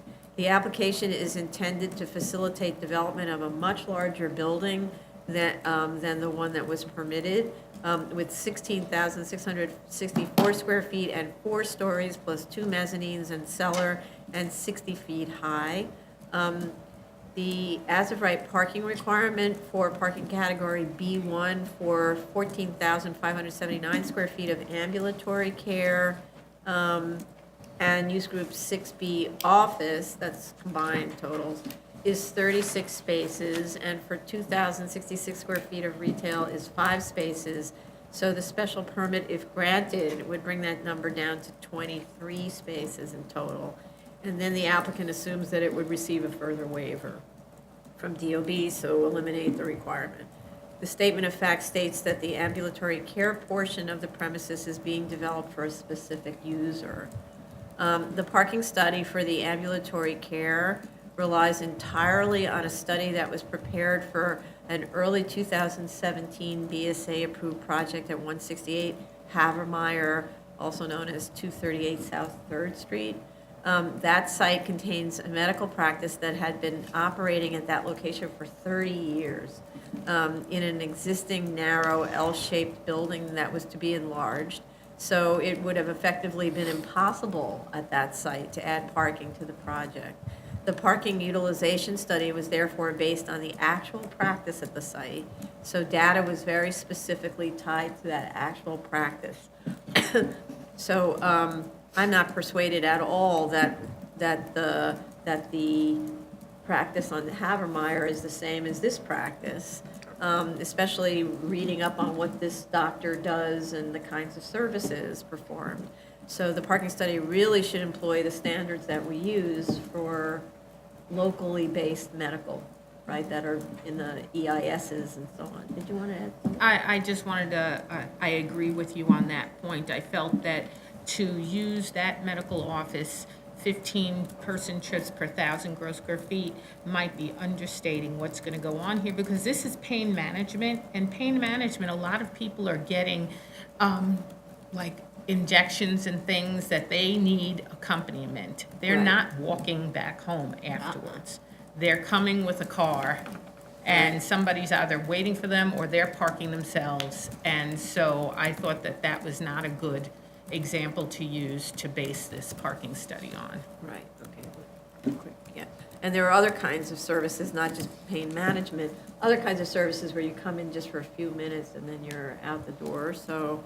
What's the physical therapist? So just to pick up on the existing study, just from that point, if we just rely on the study they provided, the peak demand is essentially constant at 7 to 8 cars from 9 a.m. to 4 p.m. It's not just I always find that the insistent on looking at this peak aspect as the only time you have to worry about. It's busy the entire day, right? So, and that peak is consistent, that peak all day long is consistent with what we see in every medical office. We see from 9 a.m. till 4 p.m., they're completely packed. We know that from our own visits to the doctor, right? So the study shows that between 11 a.m. and 1 p.m., there are 36 and 44 spaces available on the on-street parking, where there's a demand so far of 7 and 5 spaces respectively. The parking study for office space that uses the standard 18 trips per 1,000 gross square feet and reverse journey to work assumptions in the census tract has 26% by car. It states that the office space would be used for medical offices, actually. So that could be just sloppy drafting, but if the balance of the building is to be used for medical offices, then the whole parking study has to be redone. But it could also be sloppy drafting because it also says that the retail space will be used for medical offices. Just cut and paste. Right? So reference is made to a parking garage under construction at 771 Metropolitan Avenue. The Schedule A for that site indicates that that building contains 32 accessory attended spaces for 80 use group 2 dwelling units. So that is not available off-street parking. Don't do that. At least when something's going up, check what the use is going to be before you include it in a parking study, right? Check the zoning district regulations. Don't include it like that. It's just so infuriating that we have to do this kind of investigation. Right, and they're providing parking for their own uses. It's their required parking, and they're trying to satisfy their own demands. So I thought that was like kind of ridiculous to include that into this one. Right. And then just to finish out the comments, the board has consistently expected demand to be met on site in the case of new buildings, especially, or buildings that were constructed based on an assumption that they would receive the board's waiver, because we've had a couple of very unfortunate ones where they built assuming the waiver, and then the demand analysis never supported the argument for a waiver, right? The board has also viewed negatively the idea that a parking study is conducted indicating actual demand, and then its review is thwarted by further DOB waiver under 36-231. So the only time, so in the case of that little Havermeyer medical office, the demand was like 2 or 3 spaces. So that's an existing building. There was no way that they could put parking without basically demolishing a very large part of the existing building. And demand was based on actual patient and staff inquiries, 2 or 3 spaces. So we said in that case, the waiver by DOB would be so small that we wouldn't object to it. But in the case where demand is significant, I don't think it's appropriate that we go through the trouble of a study. There's demand shown. There's parking problems in the area that are described by the community board. And then then the applicant goes ahead to DOB and gets it completely eliminated, gets the parking eliminated. So, and by the way, there's been no explanation by the applicant for why parking can't be provided on site. So, or if they have to obtain off-site parking that meets the requirements for ownership and so on. Anybody further? I feel that this is, problematic when they get a reduction here and then they go and get a total waiver at DOB. It just seems like a loophole that never should have been allowed to stay. Right. Because it's kind of allowing them 2 bites at the apple. Yeah. So I've always found that problematic, and as a result of that, I think that we have to be really clear that the assumptions in the parking study have to be as conservative as possible. Right. Right. Ready? Right. Any other comments? Okay. Item number 4, 2017-100BZ, 412 East 90th Street, Manhattan. Oh, oops, I did want to. Oh, I'm sorry. I'm sorry. Just backing up a little bit about that last one. 1 Maspeth Avenue? Yeah. There's an agreement that they submitted that exists with the MTA about subsurface work that needs to be done along the perimeter of the site. And I didn't, there's not very much information there. But in terms, they didn't mention it for being an impediment to doing any kind of work on the site, but they still include it. Yeah, So- it was included, that was Right. going in any way affecting their proposal or location of the driveway or building a below-grade driveway, it wasn't clear. It doesn't say anything. Yeah, I looked at it, and it sounds like the TA is proposing building a substation, power substation nearby, and they are signing an agreement with the developer or the owner to perform some sort of underpinning for the property. That's all. I couldn't see any, relation between the, Does that anyway affect their development cost or anything, or nothing, right? Or Well, it's not, right. Did you see, so how that, would that affect? I couldn't see like any cost impact on the development. My understanding is the TA will pay for the underpinning, will monitor the process during construction, so I don't think it's gonna be any cost accrued to the developer side. Okay. Thanks. Okay, I'm sorry, yeah. Okay. Just a note, tomorrow, the 2 PCEs that come after this, after item number 4, item number 5, and then item We'll do number those 6, first. we're gonna try and put those in the beginning. Yeah. right? So you guys don't have to wait for it to 1 to 4. Right. Okay? Just FYI to everybody. Okay, item number 4, 2017 100 BZ, 412 East 90th Street, Manhattan. Okay, this is the Spence School. We have proof of service of initial application to officials and of notice of hearing to officials and neighbors. Community Board 8 recommends approval with 1 opposed and 4 abstaining. This is an application for a 7319 special permit for a school in a C8 district, as well as for a variance. So the threshold question for the 7319 is whether this is a ZR 1210 school, defined school. The applicant responded by providing a copy of the New York State Regents Certified Charter from 1941 that describes this course of study that the school was pursuing at the time. I don't even think the sections in the state education law existed in 1941 that are referred to in the zoning resolution. So the applicant really needs to provide an update to show that the school complies with New York State education law sections 3204, 05, and 10 as required by the zoning resolution. With respect to the 7319A finding, the applicant demonstrated that it considered 4 other suitable sites where the use would be as of right, and even pursued one of them, but lost out to another building. And another site that they looked at was irregular and burdened in other ways. The subject site is 5.5 Long Avenue blocks from the main school.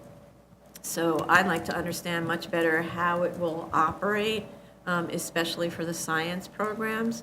The statement of fact states that the children of all ages, all the way to the kindergarten level, will walk or presumably permitted to bike that distance. Because they said by other means, but not a van, so I'm thinking scooters and bikes. What are the other means? We are often told by other schools that the gyms need to be on-site because traveling off-site is too inefficient pedagogically. The statement of fact states that the off-site spaces that the school currently leases, quote, add needless complexities and travel times to already complex academic and after-school scheduling. So I don't understand how this proposal changes that.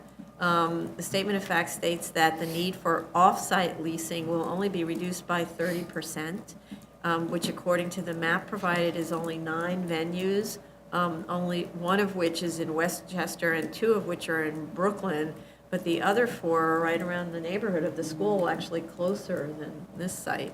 So, it seems to me like a really huge expense to accomplish ultimately so little, because they have to have the other 60% or whatever going to these off-site places. So, I think that's sports specific. I think there's only so many things you can do inside a gym and in a building, so there might be like tennis and field hockey and things like that, Right. that they need to go to other sites. Right. Regardless of even the size of the building, they're going to have to get fields yeah. leased for So those. the fields I get, but they actually, so tennis courts is something we've seen in another school. There are tennis courts on the roof, right? So I'm just curious, why didn't they put in tennis courts? Why not a swimming pool?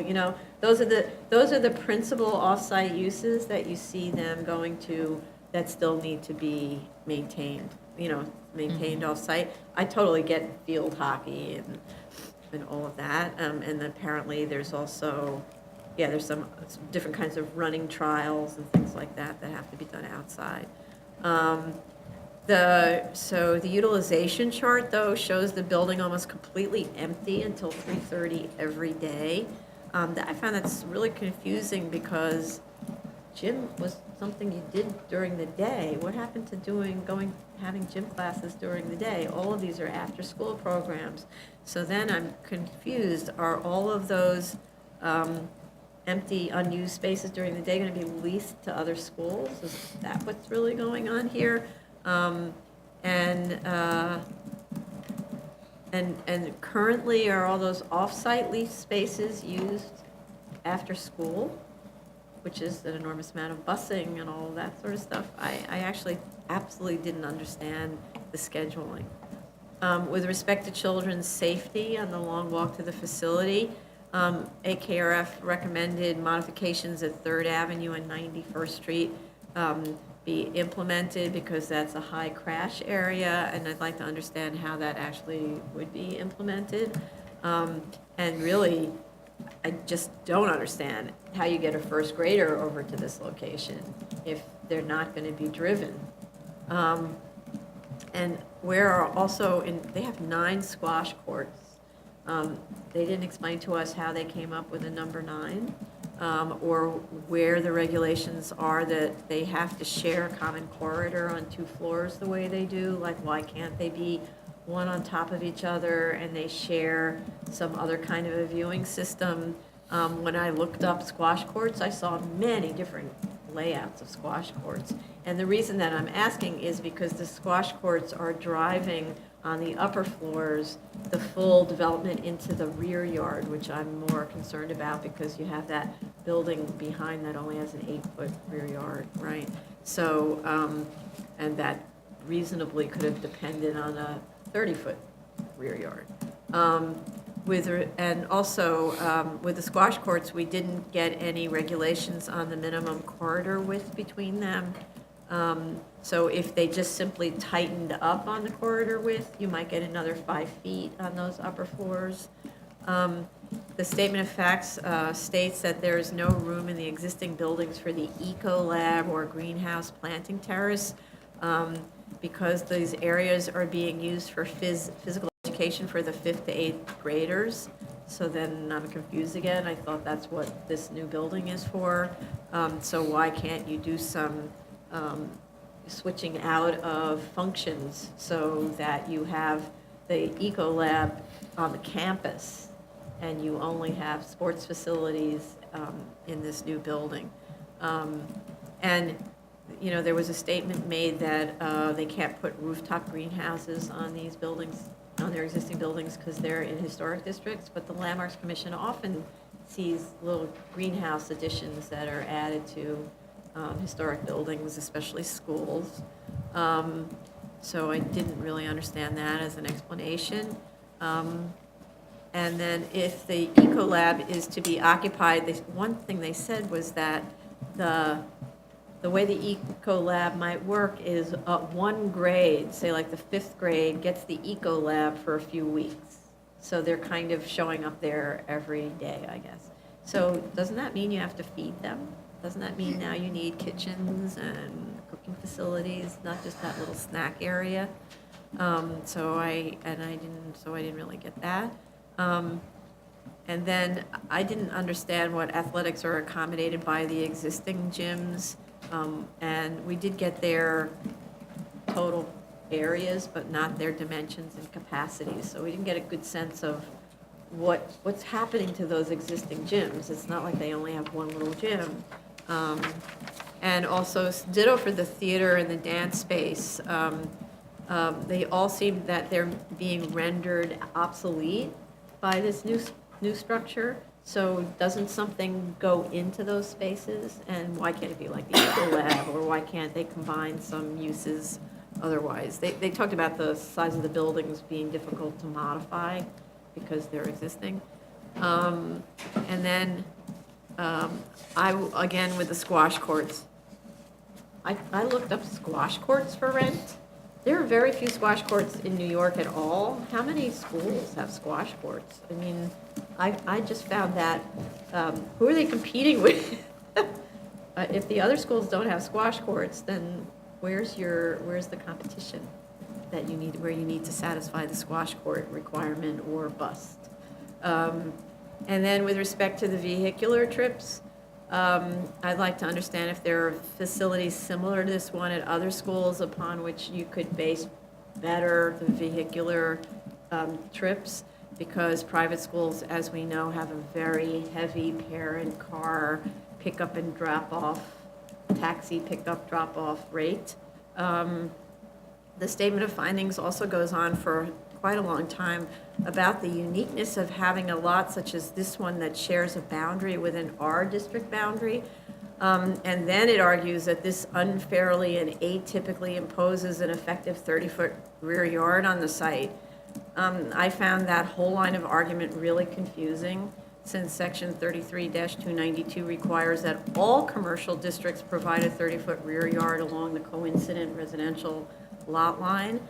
So the condition is not rare at all. And with respect to that rule going down all the way to grade as opposed to 23 feet in the C8 and the M districts, that's understandable because you might have a really noxious use that's right up against a residential building. So I think it's a very sensible regulation. And I'd like to understand the impact of the rear yard waiver on the residential neighbor to the south at 417 East 89th Street, especially with respect to it going up to almost 30 feet. That neighbor has presumably probably three floors of tenants whose light will be blocked by this. And it's true that they're an existing non-compliant condition. However, zoning allows for rear yards back to back, and so they're going to be deprived of a lot. Especially at that lower level where it's built full, they'll only have an 8-foot rear yard, that's it. So one question is, why can't the gym be oriented the other way? So to at least provide a 20-foot rear yard at that lower level. You know, they explained why it can't be oriented the other way in the as-of-right version. But what about in the 20-foot rear yard version? You just turn it around. It means that the lobby will be reduced in size, but there's not an elimination of the lobby that way. The basketball court is already oriented that way in the as-of-right.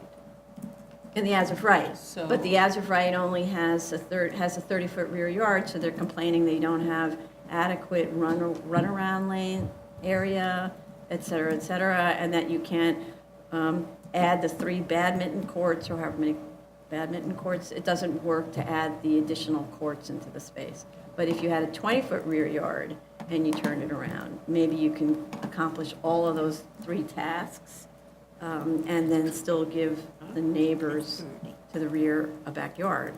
Also, I'd like to understand how the badminton and volleyball courts are laid out. They didn't actually show us that. They said you can get, I forget how many, 3 of this and 2 of that, but they didn't show us. So the half courts become 1 each volleyball court and 3 of badminton or and 3 of. and 3 of badminton laid Yeah, out from exactly. one end. But to they the didn't other. show us how that That's works. Kind of how I played. So Oh, I'm okay. relating to my.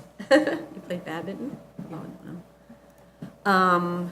And then I'm also concerned about the noise from student use of the 6th floor rooftop and the impact on the neighbors.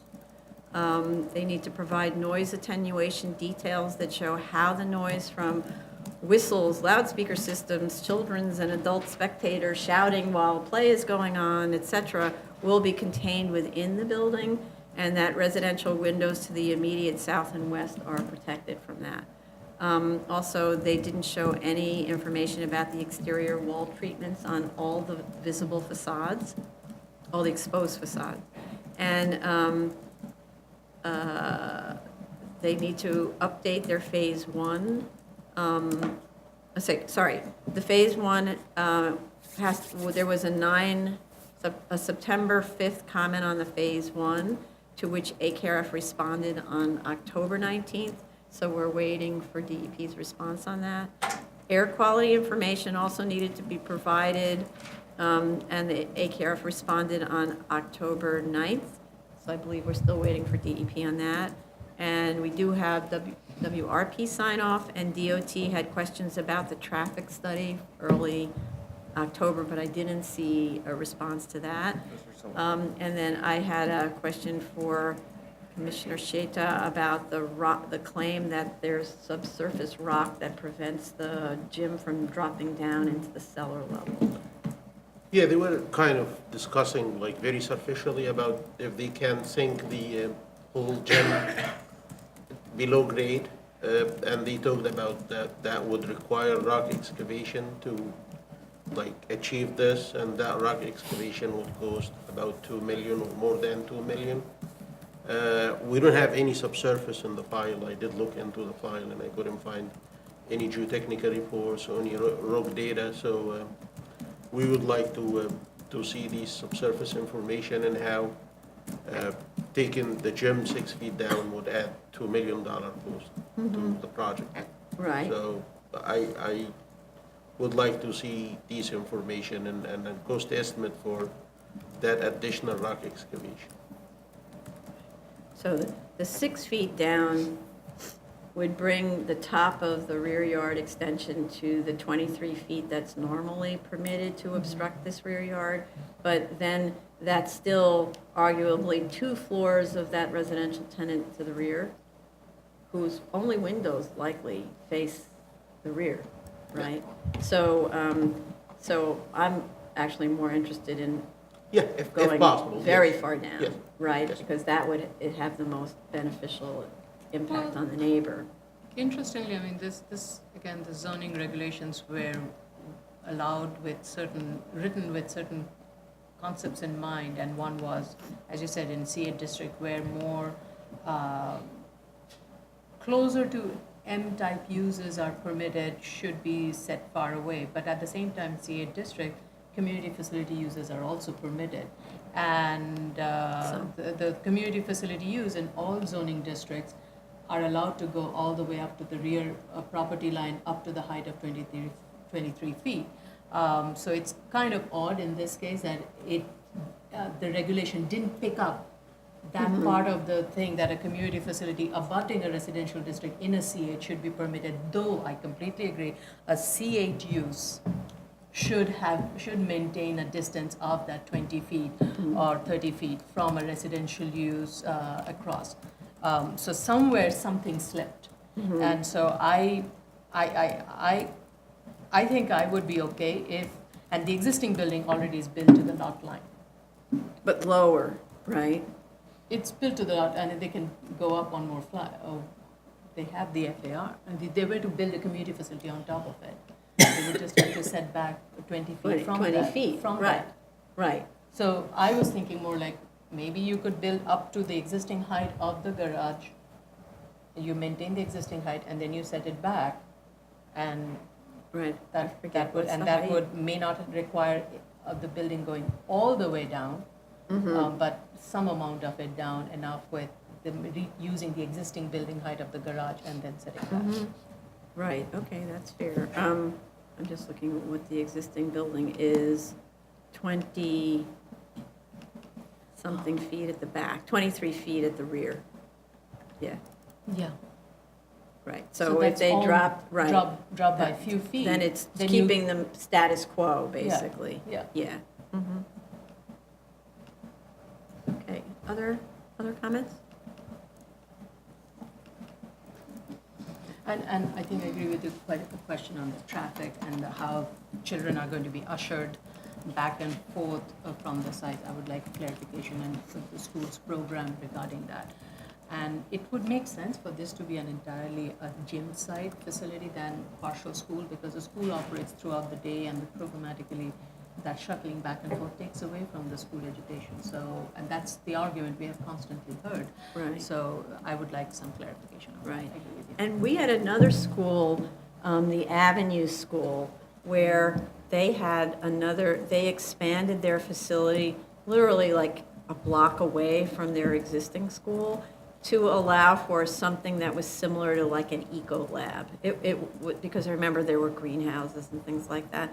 But, and they talked about that same kind of thing, that like the 9th grade would spend several days at the facility so that it wouldn't be disruptive to the school day, that even though they're only walking like a block, it's still really disruptive to have them leave the building and then come back in. So, and this is really far away, so, yeah, I just don't really understand this as a, like when you do hospital designs, you decant departments so that you can move them into the new structure, and then you backfill those decanted departments with things that you actually need to have adjacencies with. So, I'm not sure why that's not being done here. I just want to make sure everyone saw the school safety sign off. Yeah, it basically though said, let us know when you're done and we'll work on things, Yeah. but it didn't look in depth at, 5.5 blocks of walking. It's actually, I think for the littler kids, it's even further. Maybe the little kids are not going to be playing basketball and squash there. They might be playing somewhere Right, but they nearby, said but they're that's going not- to the eco lab. That's what they said. Kindergartner is going to go to the eco lab. It's great to have an eco lab, but, Okay. Item number 5, 2017-151BZ, 161 Bowers Street, Manhattan. Okay. What is it? Bowery. Would you call it? Bowery? You call it Yeah, Bowery. it's Sure. Bowery. It's just Bowery. It's the It's just Bowery. Excuse me. I live on the Bowery, that's how it's said, right? Sorry. I'm from Brooklyn. She's from out of town. We have, That's a Bowery Street. we have proof of service of initial application to officials and proof of notice of hearing to officials and neighbors. Community Board 3 waived its hearing. We have DOI sign off. The statement of fact states that applications to modify sprinklers and alarms were filed. I'd like to know whether the work was actually done, because the statement of facts is dated. Photos show sprinklers and alarms in place. So is that post-modification, or is that the sprinklers and alarms that happen to just be there? I didn't really understand that sort of disconnect between the photos and the statement. Sound attenuation details were provided, which should be incorporated into the final set of drawings, so please make a note of that. Any other? I had a question, and it was really with the hours of operation. The statement said that their hours of operation from 6 to 10 p.m. Monday through Friday, and the earliest class starts at 7:15 a.m. and ends at 5:45 p.m. On weekends. I'm sorry. On weekdays, it ends at 9:45. Class starts at 9:45 p.m. Oh, So it can't be 10, it really? can't be a 15-minute core class intervals. I'm assuming what the statement meant was the last class ended at Finishes. 9:45 p.m. And same thing with the weekend also. So I just want to have that Yeah. clarified. Okay. Anything else on this one? No? Okay. Item number 6, 2017-203BZ, 295 Madison Avenue, Manhattan. Okay, we have, this is actually a legalization, though that's not how it was described by the applicant. We do have proof of service of initial application to officials and proof of notice of hearing to officials and neighbors. Tenants in the building were also notified of the hearing, which is a good general policy to do. Community Board 5 waived its hearing. We don't have BOI sign-off yet, and we really do need it, especially because it's a new use, a new operator, yeah.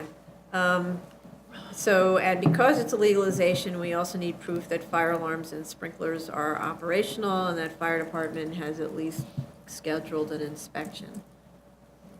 Any other comments on this? And just again, there's a note on the drawings about attenuation, which should be probably described in the resolution.